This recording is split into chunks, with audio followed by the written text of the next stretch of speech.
সাধারণকালের একাদশ সপ্তাহ শুক্রবার। প্রথম পাঠ করিন্থীয়দের কাছে প্রেরিত দূত পলের দ্বিতীয় পত্র, 11 অধ্যায়, পদ সংখ্যা 18 এবং 21 থেকে 30। প্রেরিত দূত হিসাবে পলের শত দুঃখ বিপদ, প্রতিটি মণ্ডলীর জন্যে তার দুশ্চিন্তা। প্রিয়জনেরা, অনেকে তো নিজেদের পার্থিব যত মান মর্যাদা নিয়ে গর্ব দেখিয়ে থাকে। এবার আমিও না হয় নিজের ব্যাপারে একটু গর্ব দেখাই, জানিয়ে অন্য লোকেরা গর্ব দেখানোর সাহস পায়। আমি এখানে অবশ্য নির্বোধের মতোই কথা বলছি, তাই নিয়ে গর্ব দেখানোর সাহস আমারও আছে। ওরা নাকি হিব্রু, আমিও তাই। ওরা ইসরায়েলীয়, আমিও তাই। ওরা আব্রাহামের বংশধর, আমিও তাই। ওরা খ্রিস্টের সেবাকর্মী, পাগলের মতোই বলছি, আমি বেশি করেই তাই।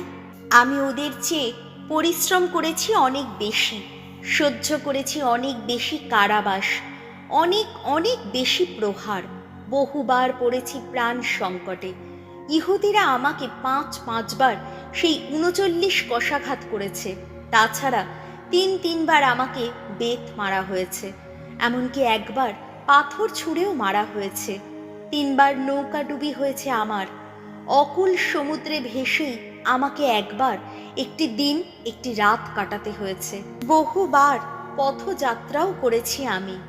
বিপন্ন হয়েছি নদীর বুকে, বিপন্ন হয়েছি দস্যু ডাকাতের হাতে, বিপন্ন হয়েছি স্বজাতি মানুষদের হাতে, বিপন্ন হয়েছি বিজাতীয়দের হাতে, বিপন্ন হয়েছি শহরে, হয়েছি নির্জন প্রান্তরে, হয়েছি সাগরের বুকে, বিপন্ন হয়েছি ভণ্ড যত ধর্ম ভাইয়ের হাতে।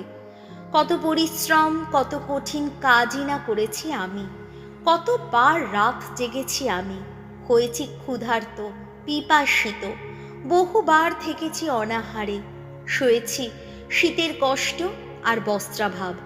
তাছাড়া অন্য সব কিছু না হয় বাদ দিলাম, আমার সেই নিত্য মানসিক চাপ, প্রতিটি মণ্ডলীর জন্যে সেই দুশ্চিন্তা তো আছেই। বলো, কে দুর্বল হলে আমিও দুর্বল বোধ করি না? কার স্খলন ঘটলে অন্তর জ্বলে পুড়ে যাই না? কিন্তু না, গর্ব যদি করতেই হয়, আমি বরং নিজের দুর্বলতা নিয়েই গর্ব করব। প্রভুর বাণী।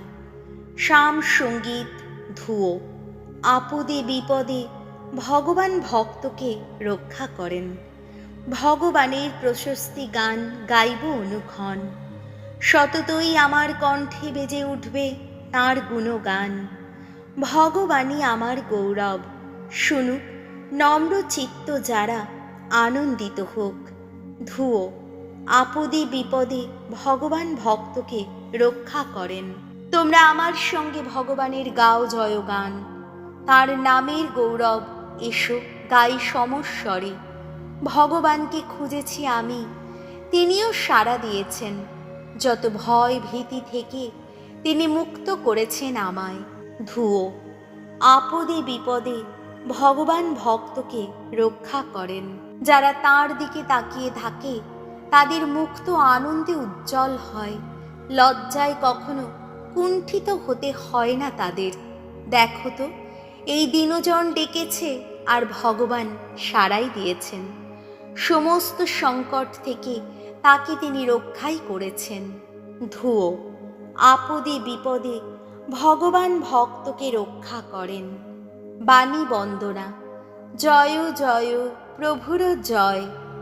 অন্তরে যারা দিন, ধন্য তারা ধন্য।